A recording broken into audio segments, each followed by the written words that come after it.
Você conhece os diferentes tipos de regime de bens que existem? Assista ao vídeo para saber quais são e as principais diferenças entre eles. O regime é muito importante para realizar a divisão dos bens, o que vai deixar fixado regras que variam de acordo com o regime escolhido. O regime pode ser definido por lei ou convenção. Por lei é o regime padrão, que é a comunhão parcial de bens.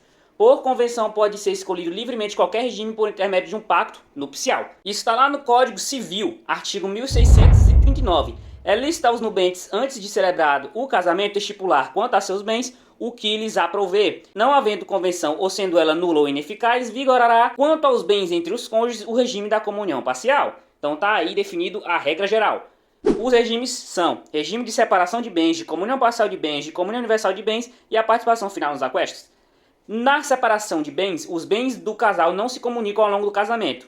O casamento de pessoas acima de 70 anos, de pessoas que contraírem matrimônio com inobservância das causas suspensivas da celebração do casamento e de todos que dependerem para casar de suprimento judicial, segue obrigatoriamente o regime de separação de bens. Nesse regime, qualquer um dos cônjuges, independentemente de autorização do outro ou judicial, poderá alienar ou gravar de ônus real os bens imóveis, pleitear como autor ou réu acerca desses bens ou direitos, prestar fiança ou aval e fazer doação, não sendo remuneratória, de bens comuns ou dos que possam integrar futura meação. As dívidas não se comunicam, salvo se restar em proveito do casal. Importante salientar ao entendimento jurisprudencial. No regime de separação legal de bens, comunicam-se os adquiridos na constância do casamento, desde que comprovado o esforço comum para sua aquisição. Na comunhão parcial de bens, o patrimônio adquirido ao longo do casamento passa a ser do casal e em um eventual divórcio será dividido. Ou seja, os bens adquiridos onerosamente, tanto por um como pelos dois, durante o casamento ou a união estável, vão ser considerados. De modo contrário, patrimônio anterior ao casamento e o que for recebido por sucessão ou doação e os subrogados em seu lugar não entram. Vamos ver com mais detalhes o que entra ou não. Excluem-se da comunhão os bens que cada cônjuge possuir ao casar e os que lhe sobrevierem na constância do casamento por doação ou sucessão e os subrogados em seu lugar. Os bens adquiridos com valores exclusivamente pertencentes a um dos cônjuges em subrogação dos bens particulares, as obrigações anteriores ao casamento, as obrigações provenientes de atos ilícitos, salvo reversão em proveito do casal, os bens de uso pessoal, os livros, instrumentos de profissão, os proventos do trabalho pessoal de cada cônjuge, as pensões, meios soldos, montepios e outras rendas semelhantes. Entram na comunhão os bens adquiridos na constância do casamento por título oneroso, ainda que só em nome de um dos cônjuges, os bens adquiridos por fato eventual, com ou sem o concurso de trabalho ou despesas anterior, os bens adquiridos por doação, herança ou legado em favor de ambos os cônjuges, as benfeitorias em bens particulares de cada cônjuge, os frutos dos bens comuns ou dos particulares de cada cônjuge percebidos na constância do casamento ou pendentes ao tempo de cessar a comunhão.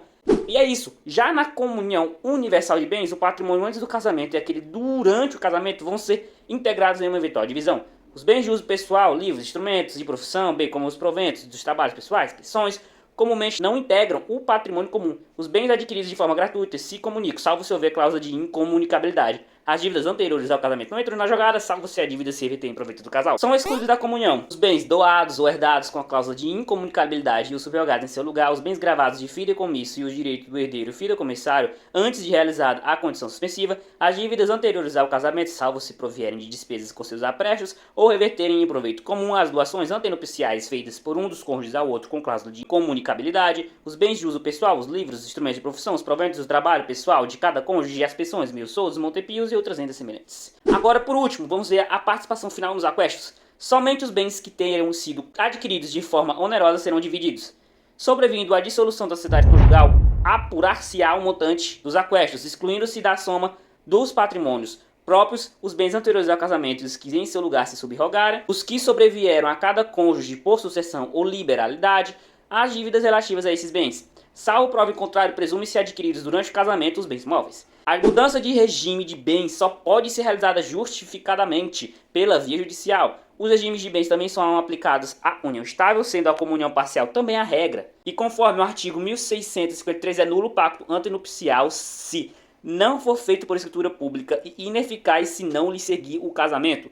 Por fim, também é importante ressaltar que poderá haver um regime misto em respeito à autonomia privada, sendo obrigatório o pacto antenupcial que estabelecerá a regra de 2 ou mais regimes. Espero que tenham aprendido essa. Bons estudos e até a próxima.